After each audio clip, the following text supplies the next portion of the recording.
Iran दे नाल deal होए मैं पाकिस्तान जावांगा। पाकिस्तान ने जबरदस्त किरदार अदा किया। पाकिस्तानी वज़ीर आज़म ते फील्ड मार्शल बहुत जबरदस्त शख्सियात ने। पाकिस्तानी वज़ीर आज़म ते फील्ड मार्शल बहुत जबरदस्त शख्सियात ने।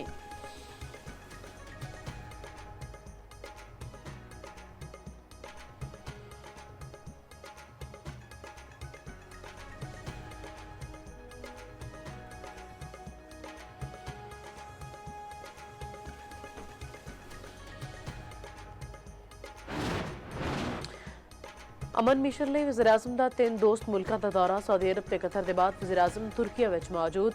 ਅੰਤਾਲਿਆ ਤੇ ਗਵਰਨਰ ਨੇ ਹਵਾਈ ਅੱਡੇ ਤੇ ਪੁਰਤਪਾਕ ਇਸਤਕਬਾਲ ਕੀਤਾ। ਸ਼ਹਬਾਜ਼ ਸ਼ਰੀਫ ਨਾਲ ਤੁਰਕ ਵਜ਼ੀਰ ਖਾਰਜਾ ਹਾਕਾਨ ਫਿਦਾਨ ਦੀ ਮੁਲਾਕਾਤ। ਵਜ਼ੀਰ ਆਜ਼ਮ ਅੱਜ 5ਵੀਂ ਅੰਤਾਲਿਆ ਡਿਪਲੋਮੈਸੀ ਫੋਰਮ ਵਿੱਚ ਸ਼ਿਰਕਤ ਕਰਨਗੇ। ਪਿਛਲੇ ਦਿਹਾੜੇ ਦੋਹਾ ਵਿੱਚ ਵਜ਼ੀਰ ਆਜ਼ਮ ਸ਼ਹਬਾਜ਼ ਸ਼ਰੀਫ ਨੇ ਅਮੀਰ ਕਤਰ ਨਾਲ ਮੁਲਾਕਾਤ ਕੀਤੀ। ਦੋਨੋਂ ਰਹਿਨੁਮਾਵਾਂ ਦਾ ਸਿਕਿਉਰਿਟੀ, ਦਿਫਾ ਤੇ ਤਵਾਨਾਈ ਸਮੇਤ ਅਹਿਮ ਸ਼ੋਬਿਆਂ ਵਿੱਚ ਤਾਉਨ ਵਧਾਉਣ ਦਾ ਆਜ਼ਮ।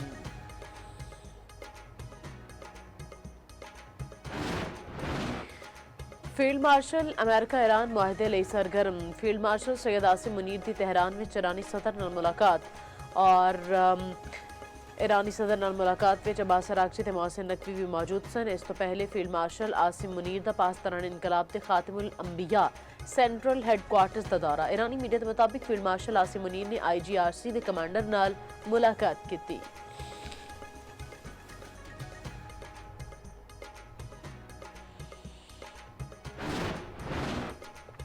इसराइल ते लबनान के विचकार जंगबंदी का आगाज हो गया। अमरीकी सदर ट्रंप ने लबनान ते इसराइल विच 10 रोज़ा जंगबंदी का ऐलान किया। जंगबंदी का नफाज पाकिस्तानी वेले के मुताबिक रात 2 बजे तो हो चुकिया।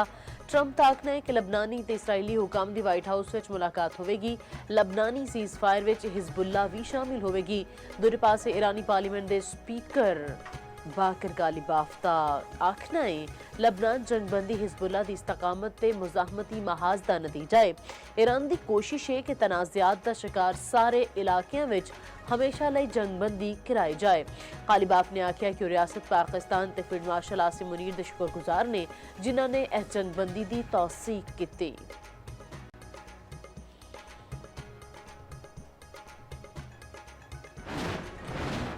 वज़ीर दाखिला मोहसिन नकवी की तेहरान में ईरानी मनसब सिकंदर मोमनी नाल मुलाकात की। ताज़ा तरीन सूरत हाल उत्ते तफसीली तबादला ख्याल किया गया। सिकंदर मोमनी ने आख्या कि जंगबंदी ब्रदर मुल्क पाकिस्तान की सालसी विच कायम हुई। ईरान पाकिस्तान का मुखलिसाना ते मस्बत किरदार हमेशा याद रखेगा। मोहसिन नकवी ने आख्या जंग किसी मसले का हल नहीं, डायलॉग ही विच तनाज़े का हल है।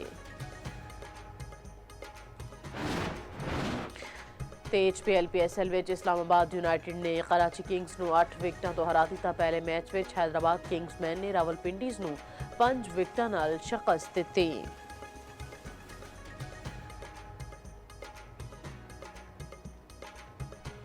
ब्रेस्ट कैंसर की मुनासबत नाल PSL पिंक रंग विच रंग गया।